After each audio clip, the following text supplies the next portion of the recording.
अति का भला न बोलना, अति की भली न चूप, अति का भला न बरसना, अति की भली न धूप।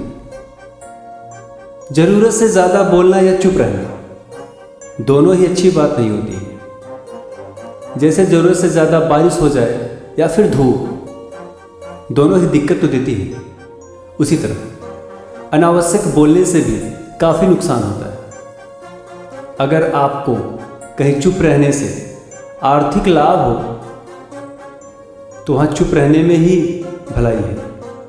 और चुप रहने में आखिर समस्या क्या है, आइए जानते हैं ऐसे 10 मौके जहाँ चुप रहने से लाभ होता है और ज़्यादा बोलने से नुकसान।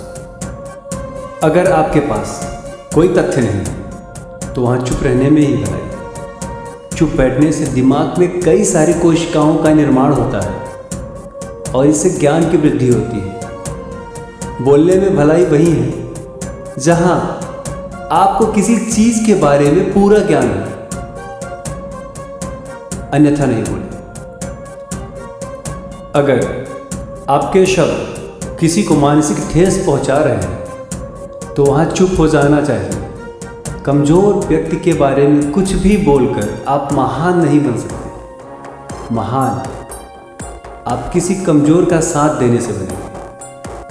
कोई वस्तु आपके लिए अपवित्र है, हो भी सकती है, और वही वस्तु दूसरों के लिए पवित्र है और होती भी है, तो वहाँ आपका चुप रहना चाहिए। अनादर हमें किसी भी चीज़ का नहीं करना चाहिए, चाहे वह किसी इंसान को लेकर हो या फिर किसी धर्म को लेकर। अपमान करने से आप महान नहीं बन सकते। क्रोध सभी को आती है। क्रोध में चुप रहना आदर या सम्मान देने की निशानी होती है। इसमें न कोई छोटा होता है और न ही बड़ा। अगर आपको क्रोध आ रहा है तो आप या तो वहाँ से किसी का अनादर किए बिना चले जाएं या फिर चुप रहें। क्रोध करने से आपके रिश्ते खराब होते हैं। क्रोध करने से हमेशा क्रोध करने वाले व्यक्ति की ही बुरा होता है, किसी और का नहीं। जिस भी किसी मुद्दे पे या किसी भी मुद्दे से आपका कोई लेना देना नहीं होता, फिर भी वहाँ पे आप 2-4 बातें अपनी बोल ही देते हैं, इसकी ज़रूरत होती ही नहीं। अगर आपका किसी मुद्दे से कोई संबंध न हो तो वहाँ आपका चुप रहना बनता है। बिना किसी वजह अगर आप दूसरों के मुद्दों पर बोलेंगे तो यह आपके लिए अनिष्टकारी रहेगा। इसमें केवल और केवल आपका ही नुकसान है। इसीलिए अपने पे नियंत्रण रखें। कभी कभी हम अपनों के बीच में ही ऐसे शब्दों का, ऐसे भाषाओं का प्रयोग कर देते हैं जो न चाहते हुए भी अपनों को ही बुरा लगता है।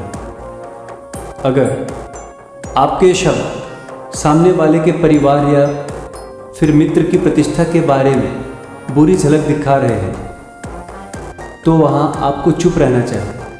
किसी के परिवार या किसी मित्र के बारे में बुरा बोलने से केवल आप ही बुरा बनेंगे। जो चीज़ आसानी से ख़त्म की जा सकती है उसे अपने शब्दों के जाल में फंसा के बड़ा क्यों कर रहे हैं। किसी का तो चिल्लाने की भी बहुत आदत होती है। बिना चिल्लाए जो काम हो सकता है उसमें चिल्लाने की ज़रूरत क्या है। अगर आप बिना चिल्लाए कोई बात नहीं कर सकते तो वहाँ आपका चुप रहने में ही भलाई है। किसी व्यक्ति पर चिल्लाने से आपके व्यवहार के बारे में पता चलता है। ज़्यादा बोलने से चीज़ें हमेशा के लिए खराब हो जाती हैं। इसलिए चिल्ला के कभी भी किसी से बात नहीं करें। नीति शास्त्र के अनुसार किसी के बारे में कुछ भी ना बोले। जो अपने मुंह को बंद रखता है और बुद्धि से काम करता है वही इंसान समझदार होता है। बिना ज़रूरत के बोलना, किसी के बारे में बोलना, किसी के बीच में बोलना यह गलत है। कभी कभी हमारे लिए बुद्धिमानी इसी में होती है कि हम अपना मुंह गलत जगह न खोलें और चुप रहें। शब्द जो आप और हम और न जाने कितने लोग शब्दों का प्रयोग करते हैं और करते रहें। शब्द उसी शब्दों का उपयोग करें जिन शब्दों से कभी भी किसी को मन में चोट ना आए या हृदय पे चोट ना लगे। कभी कभी दोस्तों के साथ जब हम मजाक करते हैं तो ध्यान रहे कि आपके शब्दों से किसी का अनादर न हो। मजाक को हमेशा शब्दों के मायने में ही रखें। जहाँ किसी को शब्दों से चोट लगे वहाँ चुप हो जाए।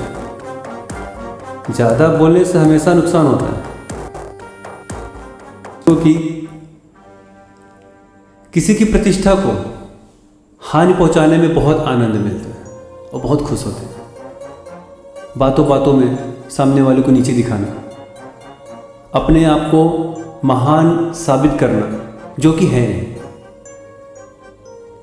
यदि आपके शब्दों से किसी और की प्रतिष्ठा को ठेस पहुंच रही है, आपके ही शब्दों से किसी और को प्रतिष्ठा को ठेस पहुंच रही है, तो वहां आपको चुप हो जाना चाहिए। जब कोई व्यक्ति आपके सामने नहीं है तो आप उस व्यक्ति के बारे में बुरे शब्द किसी तीसरे व्यक्ति के सामने नहीं बोले।